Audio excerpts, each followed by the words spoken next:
கிறிஸ்துவுக்குள் மிகவும் அன்பானவர்களே, தினமொரு தூதர் வழியாக உங்களை சந்திப்பதிலே மீண்டுமாய் மகிழ்ச்சி அடைகிறேன். இந்த நாளிலே எரேமியா தீர்க்கதரிசி புஸ்தகம் 23:24 வசனம்.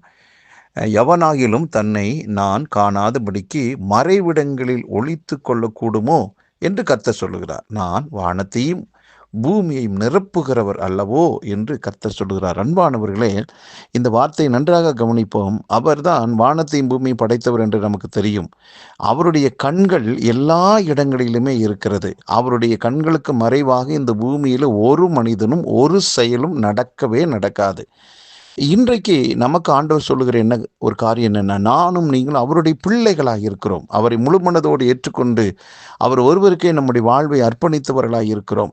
இப்படிப்பட்ட ஒரு வாழ்வை வாழ்ந்து கொண்டிருக்கிற நமக்கு எதிராக இந்த பூமியில் எந்த தீய சக்தியாக இருந்தாலும், எந்த பிசாசாக இருந்தாலும், எந்த மனிதனாக இருந்தாலும் நமக்கு எதிராக நம்முடைய கண்களுக்கு தெரியாமல், நம்முடைய அறிவுக்கு ஞானத்துக்கும் தெரியாத அளவுக்கு மறைந்திருந்து எத்தனை விதமான காரியங்களை செய்தாலும் ஒன்றை நாம் நினைத்து கொள்வோம், அவை எல்லாம் என் கண்ணுக்கு ஒருவேளை தெரியாமல் இருக்கலாம், ஆனால் என்னை படைத்த என் ஆண்டவருக்கு, எனக்காக இரத்தத்தையே சிந்தி உயிரையே கொடுத்த என் ஆண்டவருடைய கண்களுக்கு அது மறைவானது அல்ல.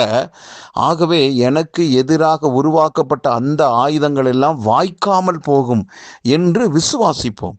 ஆம் பிரியமானவர்களே, அப்படி நாம் விசுவாசிக்கிற போது நிஜமாகவே நம்முடைய வாழ்விலே சத்துரு போட்ட எந்த திட்டங்களும் நடக்கவே நடக்காது.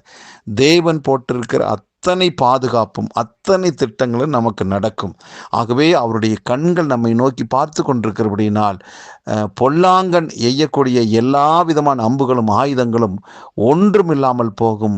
நிரந்தரமான ஒரு பாதுகாப்பை அவருடைய கண்களில் அவருடைய கிருபையினால் நாம் பெற்றிருக்கிறோம். ஆகவே எந்த சூழ்நிலையிலும் உங்களுக்கு வரவேண்டிய உயர்வை ஒருவனாலும் தடுத்து நிறுத்த முடியாது.